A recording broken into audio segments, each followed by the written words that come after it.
muntah dengan sengaja. Yang ketiga istimna, mengeluarkan mani dengan sengaja. Yang keempat hilang akal atau gila. Yang kelima haid dan nifas. Yang keenam adalah merokok. Yang ketujuh yaitu berhubungan suami istri di siang hari pada bulan Ramadan. Itu 6 yang membatalkan puasa. Nah, apa yang akan kita bahas pada subuh hari ini yaitu apa saja yang harus kita lakukan jikalau puasa kita batal. Yang kita pahami selama ini, kalau puasa batal ya ganti di hari-hari yang lain. Dalam ilmu fikih, kalau kita belajar fikih tidak semudah itu. Jadi ada 4 hal yang harus kita lakukan yang berlaku bagi orang yang batal puasanya. Apa itu? Yang pertama adalah menahan seperti orang yang berbuka puasa. Jadi orang yang batal puasanya tanpa uzur itu tidak hanya harus mengganti di hari-hari yang lain di luar bulan suci Ramadan, tetapi harus menahan diri seperti orang yang berpuasa. Jadi kalau ada orang yang malam harinya lupa berniat, besoknya berarti dia tidak berpuasa. Namun meskipun tidak berpuasa, maka haram baginya untuk makan dan minum. Kalau dia makan, maka makanan yang masuk ke dalam tubuhnya itu adalah makanan yang haram. Kalau dia minum, maka minuman yang masuk di tubuhnya itu adalah minuman yang haram. Kenapa?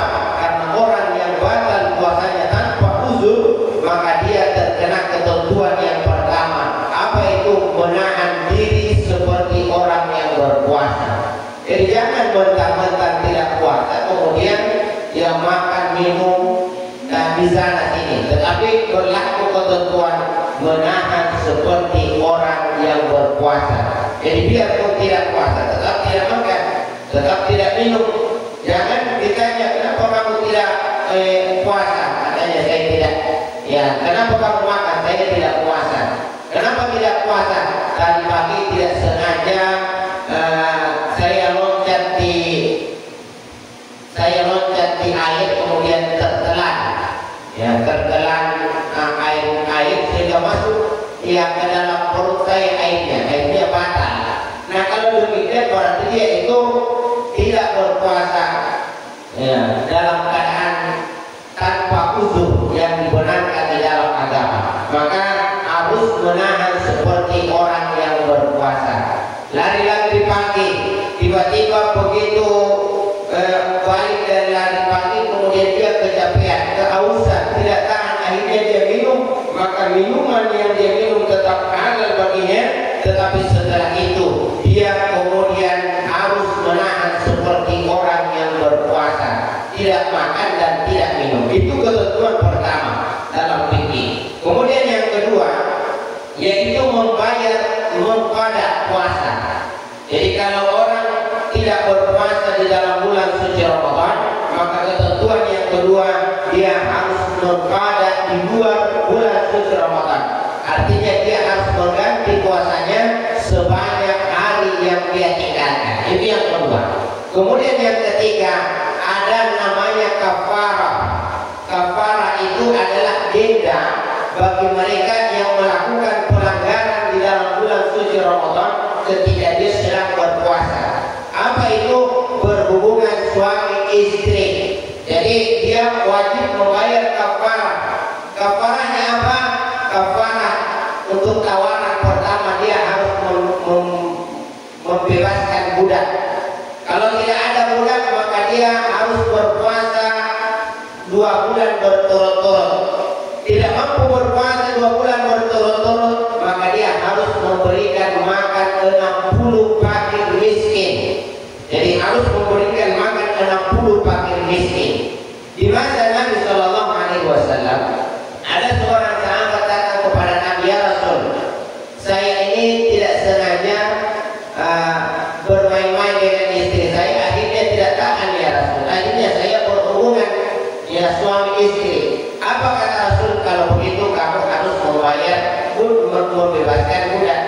Kata orang itu, ya Rasul, saya tidak ada budak, saya tidak mampu beli budak. Kalau begitu kata Rasul, kamu puasa 2 bulan berturut-turut. Apa kata sahabat itu? Ya Rasul, 1 bulan saja saya nyolong satu hari. Bagaimana kalau 2 bulan? Bisa-bisa 2 kali nyolong. Ya. Saya tidak mampu ya Rasul. Apa kata Rasul? Kalau begitu kamu memberi makan 60 fakir miskin. Kata sahabat itu, ya Rasul, saya ini orang miskin, tidak mampu memberi makan 60 fakir miskin. Ya, akhirnya Rasulullah diam, kemudian Rasulullah mengeluarkan keranjang yang berisi kurma. Apa kata Rasul ini? Bahwa ini kurma, kemudian kamu bagikan kepada 60 fakir miskin. Apa kata Rasul? Apa kata sahabat itu, ya Rasul? Ini harus saya berikan kepada orang miskin. Ketahuilah ya Rasul, saya adalah orang yang paling miskin di kampung saya ya Rasul. Ya, jadi sudahlah dia ini orang miskin, dia berani lagi nyolong di dalam bulan suci Ramadan. Ya, akhirnya kata Rasul, kalau begitu kamu bawa kurma ini, kamu makan bersama dengan keluarga. Ini Islam. Jadi la yukallifullahu nafsan illa wus'aha. Semua beban, kewajiban, aturan yang diberikan oleh Allah pada hakikatnya mampu dijalankan oleh manusia. Adapun kalau tidak mampu dijalankan, maka ada rukhsah di dalam agama kita. Jadi yang wajib membayar kafarah adalah orang yang berhubungan suami istri di siang hari pada bulan suci Ramadan. Kemudian yang keempat yang harus dilakukan manakala batal puasa kita, yaitu membayar fidyah. Dalam ketentuan fikih yang berhak, yang harus membayar fidyah itu cuma ada 2 ya. Apa itu? Yang pertama, orang tua yang sudah betul-betul tidak mampu melaksanakan puasa. Jadi kalau ada orang tua yang tidak mampu melaksanakan puasa karena saking tuanya, maka itu boleh tidak berpuasa, namun harus membayar fidyah. Yang harus membayar fidyah. Kemudian yang kedua, orang sakit yang tidak diharap lagi kesembuhannya. Dilihatnya dia sakitnya parah kayak ini sudah tidak sembuh, maka ini harus membayar fidyah. Ya. Adapun ketentuan ketiga terkait tentang wanita hamil, ini butuh kajian yang agak panjang. Kenapa? Karena perkara wanita hamil ini orang kadang salah paham. Dikiranya semua wanita hamil boleh tidak puasa. Padahal ada ketentuan-ketentuan yang sudah dibahas panjang lebar oleh ulama kita. Ada yang bisa membayar fidyah, ada yang harus mengganti puasanya. Seperti orang yang biasanya meninggalkan puasa, meninggalkan 1 minggu, berarti harus mengganti 1 minggu. Namun karena kajian terkait tentang fidyah ini agak panjang, insya Allah kita akan bahas yang di malam tarawih kita yang ketiga. Wassalamualaikum warahmatullahi wabarakatuh.